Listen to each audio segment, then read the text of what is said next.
you so much for tuning in to Cook with April on Tasty Tuesday. Today is actually a Cook with Justin's Grandma Carol edition.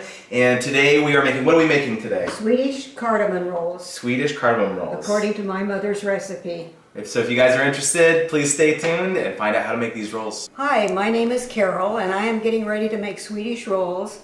And every Swedish cook has a recipe for Swedish rolls or anything type of bread. But my mother had her particular recipe, so that's what we're using today. We're starting with 2 cups of milk, a half a cup of brown sugar, and about a tablespoon to 2 tablespoons of cardamom. Usually we use just one tablespoon salt and butter. We're going to turn the stove on. And we'll turn it down to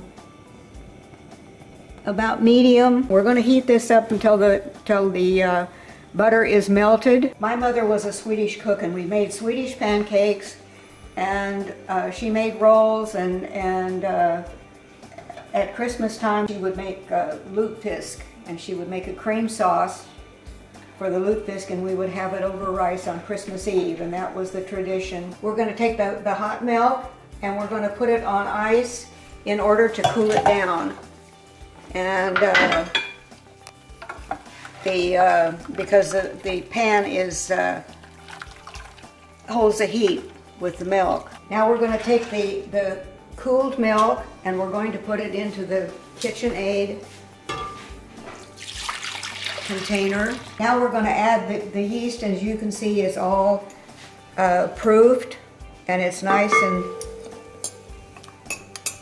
and that's what causes the bread to rise. And we've added sugar to it, and then we begin to add the flour. And I usually just add a little bit at a time. Stir this around until the flour is pretty well done, and then we turn it off and just keep adding flour.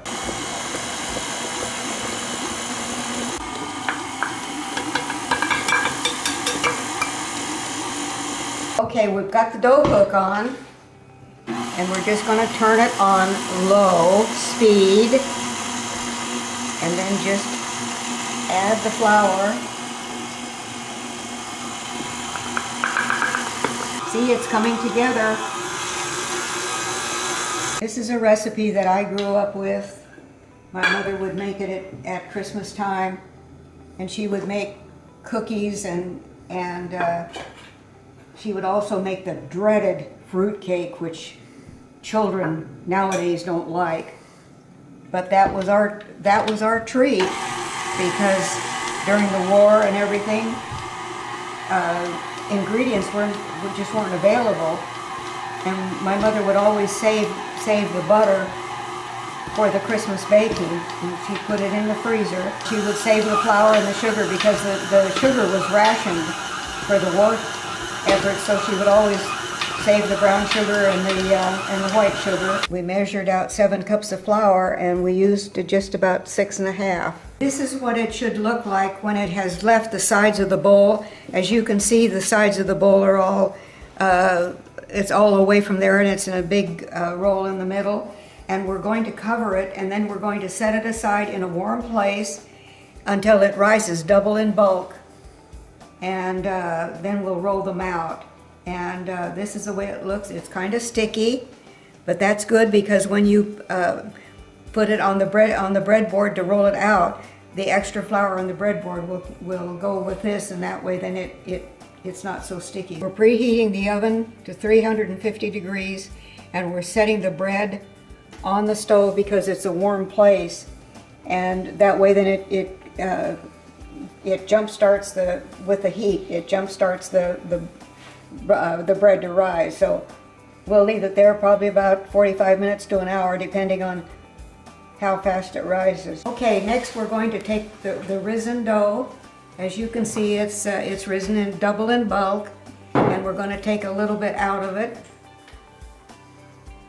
It's really nice and sticky, and I probably need just a little bit more. And we just roll it around in the flour, and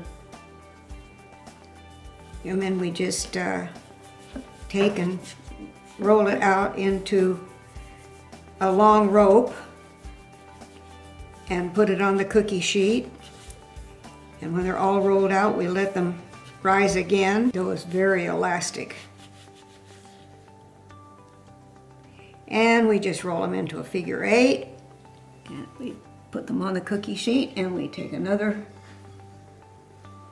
batch of dough, roll it in the flour, because it's sticky, so we can add a little bit more flour to it. It's all rolled out, and we're going to have to wait about 30 to 45 minutes, and then we'll bake them at 350 degrees. The bread has risen after about 30 minutes, and we're going to put it in the oven for about 12 to 15 minutes on 350 degrees. And here it goes.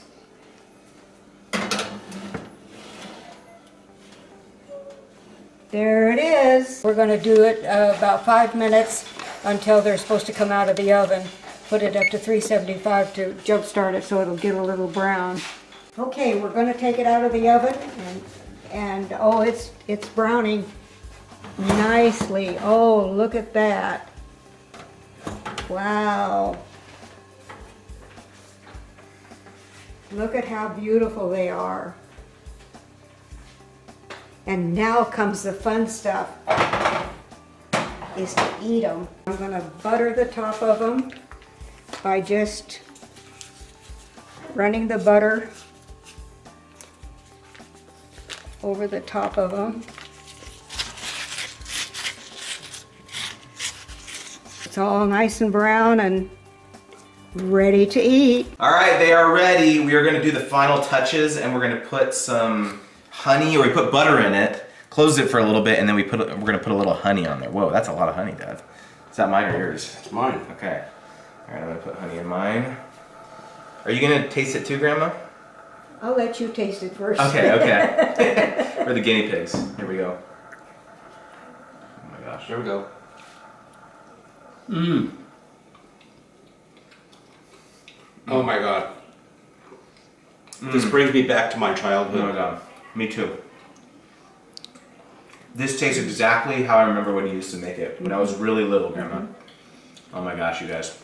Oh man. This is so, it's so fluffy, and then with the butter and the honey, with the cardamom. I don't know if you guys have ever had the spiced cardamom before, but it's unique, and it makes these rolls just taste so amazing. The cardamom has a very, very unique flavor, and it's just, it harmonizes with rolls. Yum, yum, yum. We hope you guys enjoyed this video. Give it a thumbs up if you enjoyed it, and we'll see you guys next time. Bye. Bye. Are you making a pizza or a cardamom roll? Grandma like that one. Grandma's laughing so much.